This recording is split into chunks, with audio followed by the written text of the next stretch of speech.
Para sa ilang eksperto, posibleng managot ang mga opisyal ng Ateneo de Manila University sa pagkamatay ng dalawang manlalaro ng basketball team sa gitna ng team building activity sa Aurora.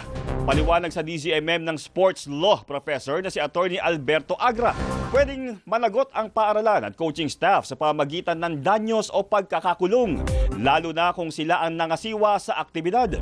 Sakali anyang may pinirmahang waiver para sa aktibidad, sinabi ni Agra na hindi nito saklaw ang kapabayaan at kawalan ng medical protocol.